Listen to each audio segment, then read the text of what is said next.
থমকে আছে বাগেরহাটের সকল উপজেলা। পথে পথে ব্যারিকেড, বন্ধ আছে মোংলা খুলনা, বাগেরহাট খুলনা মহাসড়ক সহ অভ্যন্তরীণ রুটে যান চলাচল। খোলেনি দোকানপাটও। সম্প্রতি জেলার 4টি আসনের মধ্যে একটি আসন কমিয়ে 3টি সংসদীয় আসন ঘোষণা করে নির্বাচন কমিশন, যা ভালোভাবে নেয়নি এই আসনের ভোটাররা। এর প্রতিবাদে লাগাতার বিভিন্ন কর্মসূচির পাশাপাশি বুধ ও বৃহস্পতিবার দুদিনের হরতালের ডাক দেয় তারা। বিভিন্ন দলের রাজনৈতিক নেতাকর্মী হরতাল অবরোধ পালন করছেন। যান চলাচল বন্ধ ও বিক্ষোভ মিছিল করে পিকেটিং করার কারণে চরম ভোগান্তিতে পড়েছেন সাধারণ মানুষ। কোথাও কোনো যাতায়াত করার সমস্যা, আসা যাওয়া করা যাচ্ছে না, গাড়ি ঘোড়া চলে না, খুবই ভোগান্তি একটা।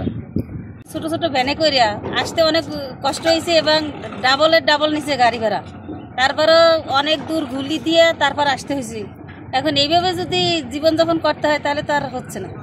জনদুর্ভোগ বাড়লেও আসন ফিরে পেতে দাবি জানান এ আসনের ভোটাররা। দাবি না মানা পর্যন্ত আরো বড় আন্দোলনে যাওয়ার হুঁশিয়ারি দেন আন্দোলনকারীরা।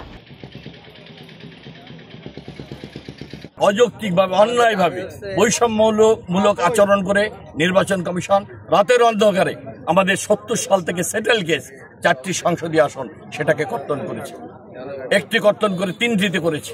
এইটার বিরুদ্ধে আমরা আন্দোলন করছি। এই নির্বাচন কমিশনের এই খসড়া প্রস্তাবনার সিদ্ধান্তের বিরুদ্ধে এই বাগেরহাটের 9টি উপজেলা, 3টি পৌরসভার হাজার হাজার লক্ষ জনতা রাজপথে নেমে এসেছে এই ধিক্কার জানানোর জন্য, নিন্দা জানানোর জন্য। আমাদের 4টি সংসদীয় আসন ফিরিয়ে আনার পুনর্বহালের দাবিতে রাজপথে আমরা শান্তিপূর্ণ অবরোধ করব। এখানে দিনমজুর, রিক্সাওয়ালা, ভ্যান ড্রাইভার, ঘাটের খিয়াঘাটের মাঝিরা, সাধারণ মানুষ, মুটে হোটেল সবাই এখানে ছুটে এসেছে। এজন্য স্বতঃস্ফূর্ত অবরোধ বাস্তবায়ন হয়েছে। আমরা বলতে চাই, সিইসি যদি স্বেচ্ছায় আমাদের এই দাবি মেনে নেয় তাহলে আমরা তাকে ধন্যবাদ জানাবো। আর যদি আন্দোলন করে দাবি আদায় করতে হয় তাহলে সিইসিকে অনেক দায় নিতে হবে।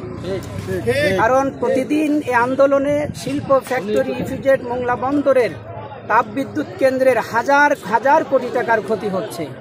সিইসির একতরফা এই নাটক করে এই ক্ষতি যদি তিনি বাড়িয়ে দেন তাহলে ভবিষ্যতে হাইকোর্টে মামলা করে তার কাছ থেকে ক্ষতিপূরণ আদায় করা হবে, আসনও আদায় করা হবে। ভারতীয় র স্বাধীনতার পর থেকে এই মোংলা বন্দরে এদেশের জাতীয়তাবাদী ইসলামী শক্তির নেতৃত্ব প্রতিষ্ঠিত করতে দেয় নাই।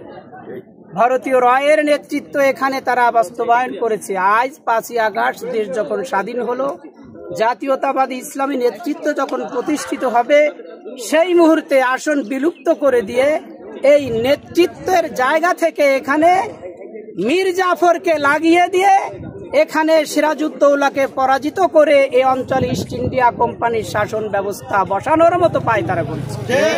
ভারতীয় এই আধিপত্য সিইসির মাধ্যমে বাস্তবায়ন করছে।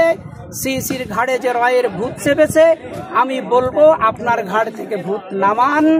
ধরাকে সরা জ্ঞান করেছেন, এটা যদি আপনি দাবি মেনে না নেন তাহলে আপনাকে এই কঠিন পরিস্থিতির শিকার আপনাকে হতে হবে। বাগেরহাট সংসদীয় একটি আসন কমিয়ে দেওয়ার প্রতিবাদে ও আসন পুনর্বহালের দাবিতে দফায় দফায় হরতাল অবরোধের প্রথম ধাপ বৃহস্পতিবার শেষ হবে। তবে দাবি মানা না হলে আরও কঠোর কর্মসূচি ঘোষণার হুঁশিয়ারি দেন আন্দোলনকারী নেতাকর্মীরা। নিউজ ডেস্ক, সারা বাংলা।